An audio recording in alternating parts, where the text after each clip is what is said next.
Hai semua, kembali ke Black Stories. Dalam keadaan situasi yang buruk, seorang musafir ingin menuju ke daerah perbatasan. Dalam perjalanan dengan seorang supir, tak sengaja mereka menemukan bongkahan emas yang cukup besar. Di tengah padang pasir itu, salah satu dari mereka harus mencari bantuan untuk mengangkut emas tersebut, dan yang satu harus tetap menjaganya. Kerjasama seperti apa yang mereka jalankan, dan berhasilkah mereka mendapat bongkahan emas itu? Langsung kita bahas di alur cerita Gold 2022 selengkapnya.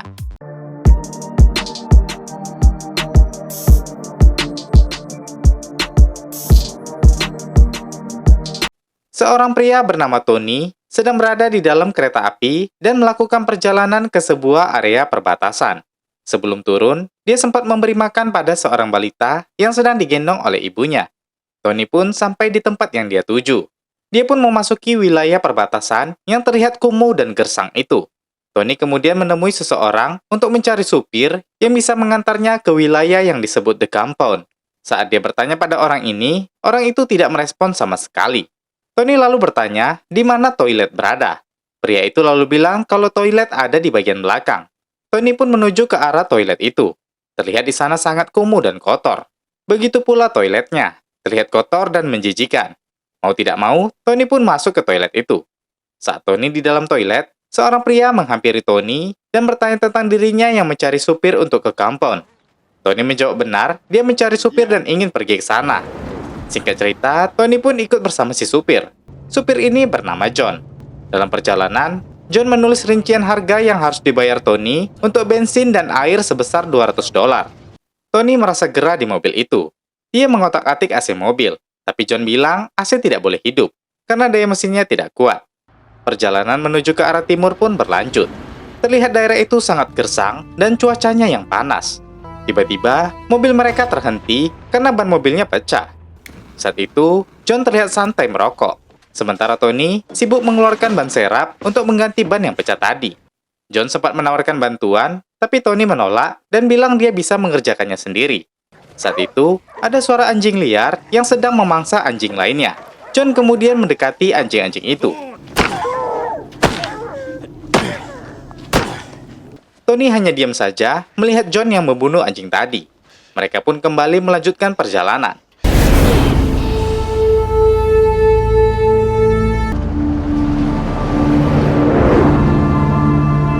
Malam pun tiba. John mengisi bensin mobilnya. Mereka lalu duduk bersama dan membuat api unggun kecil. John bertanya tentang asal Tony. Tony bilang dia berasal dari sekitaran daerah barat. John lalu bilang kalau tempat yang dituju Tony adalah tempat yang tidak biasa dituju. Tony bilang dia ke sana untuk sebuah kesempatan bekerja. Dia kemudian menunjukkan sebuah brosur yang membutuhkan pekerja pertambangan dan pembangunan. John bilang kalau tempat itu tidak sebaik yang dipikirkan oleh Tony. Di sana banyak orang diperbudak. Tony bilang itu tidak ada bedanya dari tempat dia berasal.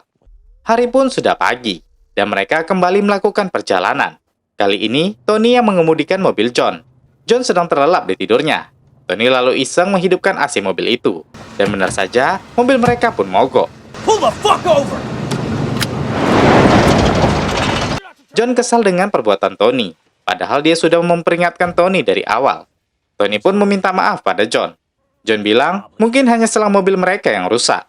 Tony kemudian pergi untuk buang air kecil. Saat selesai, dia melihat ada tumpukan batu yang tidak biasa. Dia pun menghampiri tumpukan batu itu.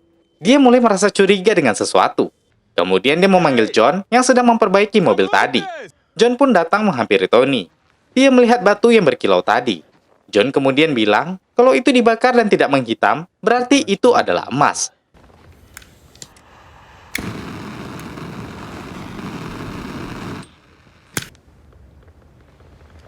Dan benar saja, itu adalah emas. Mereka pun menggali bongkahan emas itu. Bongkahan emas itu terlihat sangat besar. Tony dan John berusaha menariknya dengan tenaga mereka. Tapi bongkahan emas itu tidak bergerak. John kemudian menggunakan mobilnya untuk menarik emas tersebut. Berkali-kali dicoba, tetap saja gagal. Karena talinya tidak cukup kuat. Mereka kembali mencoba untuk menggalinya lagi. Tapi emas itu masih tidak bisa diangkat. John kemudian bilang ke Tony untuk segera mengumpulkan kayu bakar untuk menjauhkan mereka dari serangan anjing liar.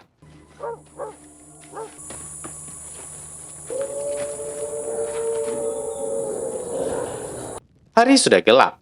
Saat itu John bilang, Salah satu dari mereka harus pergi ke perbatasan untuk mencari bantuan eskavator agar bisa mengeluarkan bongkahan emas tersebut. Sementara satu orang lagi harus tetap menjaga lokasi bongkahan emas ini agar tidak ditemukan oleh orang lain.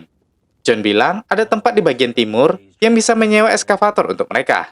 Untuk ke sana, dibutuhkan 4 hari perjalanan pulang pergi. Dia meminta Tony untuk pergi ke sana, dan John akan menjaga lokasi emas ini. Saat itu Tony menolak, karena dia takut ditipu oleh John. John memberitahu dengan baik-baik kalau wilayah mereka ini sangat berbahaya, juga gersang. Dia tidak yakin Tony akan bertahan dengan kondisi alam berat seperti itu. Tapi Tony tetap ingin menjaga bongkahan emas, dan meminta John untuk pergi mengambil eskavator itu. Lagi pula menurutnya, John lebih tahu jalan untuk pergi mencari alat tersebut. Mau tidak mau, John pun akhirnya setuju. Keesokan paginya, John memberikan segala persiapan yang dibutuhkan Tony untuk menjaga lokasi emas tersebut. Dia memberikan 1 jerigen kecil air untuk Tony, sementara dia membawa lebih banyak air, dengan alasan untuk menjaga suhu radiator mobilnya tetap dingin. Saat itu, John juga memberikan telepon satelit untuk Tony beserta baterai cadangannya. Hal ini diberikan John agar dia bisa menghubungi dan memantau kondisi Tony. John pun pergi dengan memberikan Tony semangat kalau mereka akan menjadi orang kaya. Terik matahari mengharuskan Tony untuk mendirikan tenda daruratnya. Dia pun mulai mempersiapkan tendanya. Tidak lupa juga, dia mencoba telepon satelit pemberian John, walau telepon itu tidak berfungsi dengan baik. Saat hari sudah mulai sore, Tony sedang bersiap mengumpulkan kayu bakar. Tanpa sengaja, dia melihat seekor kalajengking berada di situ. Tony mencoba mengusir hewan itu tanpa menyakitinya. Hari sudah mulai larut. Saat itu, Tony pun mulai menyiapkan api unggun dan makan makanan kaleng yang ditinggalkan oleh John. Saat itu, dia mendengar suara anjing liar yang berkeliaran di sekitarnya.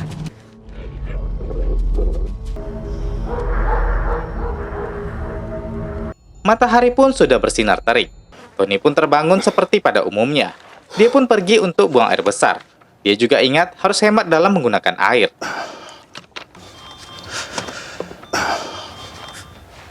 Tony buru-buru ke tendanya untuk mengangkat telepon itu. Namun sayangnya, telepon itu terputus begitu saja. Seperti sebelumnya, Tony pergi mengumpulkan kayu bakar. Dari jauh, dia melihat ada kilatan cahaya. Tony bermaksud untuk memeriksa tempat itu. Saat memeriksa tempat itu, Tony tanpa sengaja menemukan bangkai pesawat Korea yang terdampar begitu saja. Tony pun bergegas melihat setiap sudut bangkai pesawat itu. Kemudian dia pun mendapatkan ide.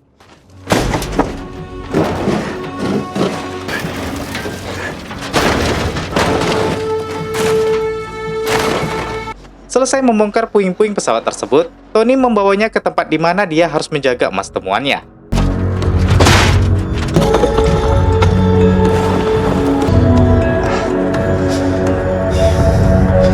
Setelah selesai membangun kemah dengan puing-puing tadi, dia pun merasa puas dan beristirahat.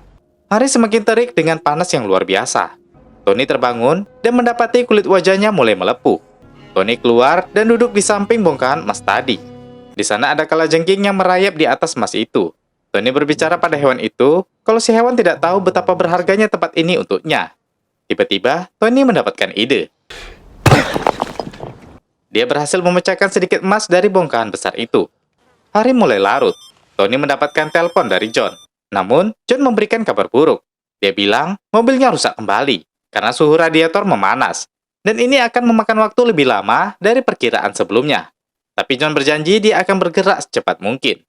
Saat itu Tony bilang kalau dia berhasil memecahkan sedikit gumpalan emas yang berukuran lumayan besar. John marah. Dia bilang jangan melakukan hal yang tidak-tidak, karena mereka pasti akan berhasil mengangkat bongkahan emas besar itu. Tony pun menurut. Saat malam tiba, Tony kekurangan kayu bakar. Dia memberanikan diri untuk mencari beberapa potongan kayu lagi.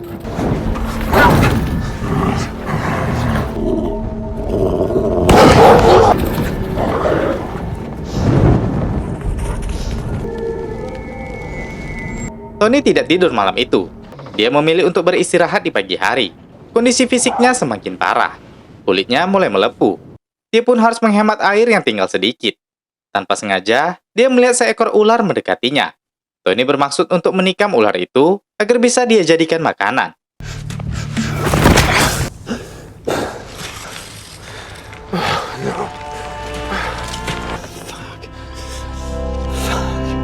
Dia pun hanya bisa memakan sisa dari makanan kalengnya. Tony kembali membongkar puing-puing pesawat Korea itu. Dari kejauhan, dia melihat ada seseorang mendekat. Tony buru-buru sembunyi di dalam bangkai pesawat. Orang itu mendekati bangkai pesawat itu dan menemukan Tony sedang bersembunyi. Ternyata, dia seorang wanita yang bernama Sarah. Sarah bertanya, untuk apa Tony membongkar puing-puing itu?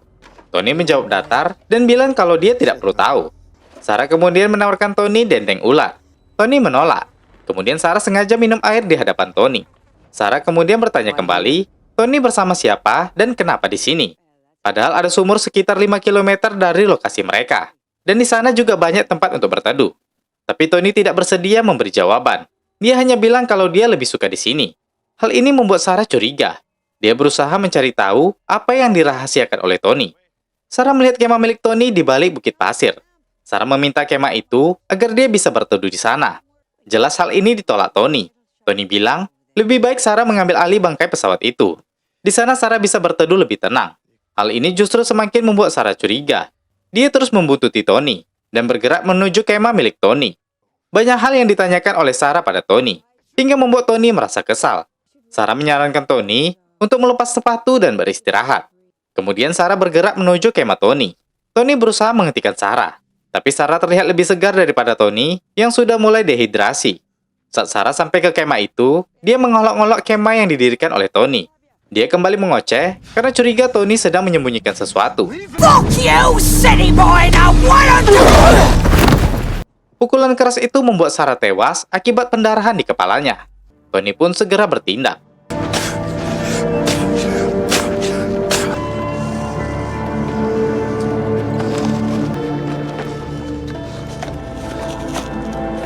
Tony segera membawa jasad Sarah dan menguburkannya di lubang yang cukup dangkal.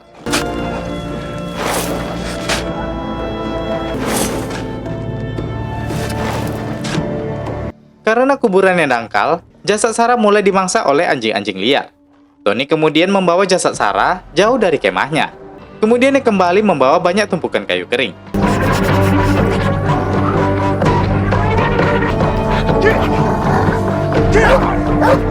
Dengan kayu-kayu itu, dia membakar jasad Sarah.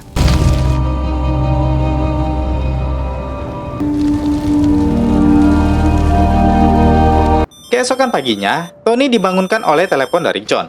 John bilang kalau dia berhasil mendapatkan eskavatornya. Tapi karena berat, hal ini membuat mobilnya terhambat.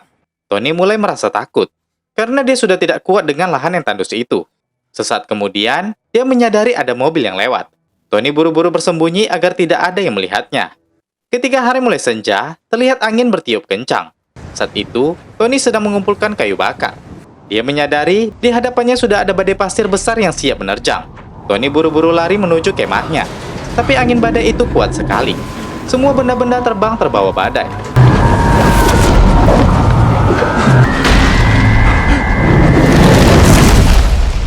Tony tersadar dalam kondisi yang terluka akibat kayu yang tertancap di samping perutnya.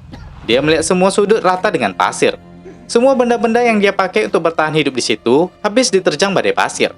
Dalam kondisi yang kritis itu pun, dia masih berusaha mencari bongkahan emas temuannya.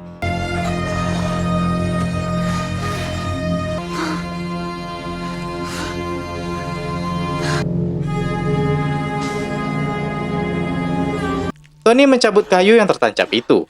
Dengan alat seadanya, dia berusaha mengobati dirinya sendiri. Kondisinya sudah semakin memburuk. Dia pun mulai berhalusinasi. Dia melihat sosok Sarah menodongkan panah ke hadapannya. Thirsty? That's enough. That's enough. Sosok Sarah ada di mana-mana.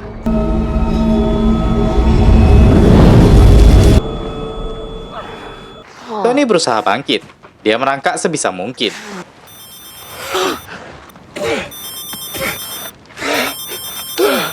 Tony to the point bilang kalau dia melihat sosok wanita itu berada di mana-mana.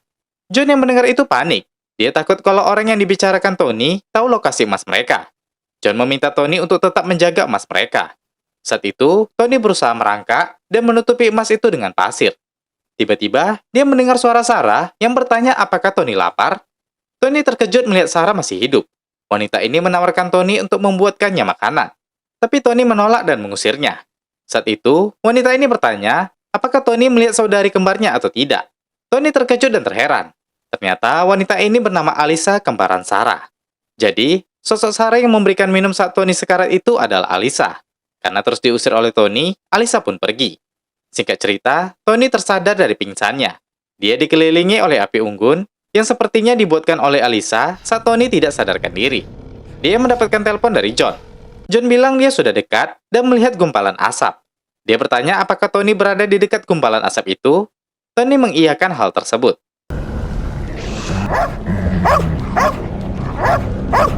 Tony mulai diserang oleh hewan-hewan bos itu. Dia meminta John segera datang menolongnya. Tapi ternyata, di sisi lain John sedang duduk bersantai sambil memantau Tony dari kejauhan. Ternyata dari awal, John memang sengaja menggunakan Tony sebagai umpan. Dan dia ingin menguasai bongkahan emas itu sendirian. Dan hal ini baru disadari oleh Tony.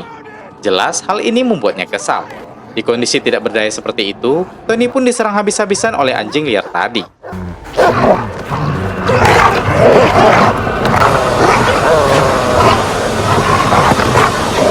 Di sisi lain, John merasa puas dengan hal ini. Sementara itu, Tony sudah dimangsa oleh para anjing liar. Walau dalam kondisi sekarat, dia sempat melihat ke arah kertas brosur miliknya. John lalu bergerak menuju lokasi bongkahan emas itu dengan membawa eskavator. Dia melihat jasad Tony dalam kondisi yang mengenaskan. Saat dia kembali dari mobilnya, John tertembak anak panah yang sepertinya milik Alisa.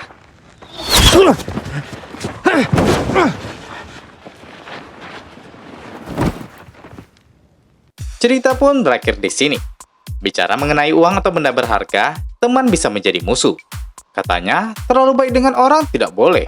Salah, tetaplah berbuat baik. Tapi gunakan juga akalmu dengan sebaik mungkin untuk mengambil keputusan. Jika salah melangkah, kamu sendiri yang menerima akibatnya. Jadi, apapun masalahnya, pintar-pintarlah dalam mengambil keputusan ya. Walau rezeki sudah diatur, kamu tetap harus berpikir sebaik mungkin untuk mendapatkannya. Oke, terakhir saya Jiwa. Terima kasih sudah menonton dan sampai jumpa di video berikutnya.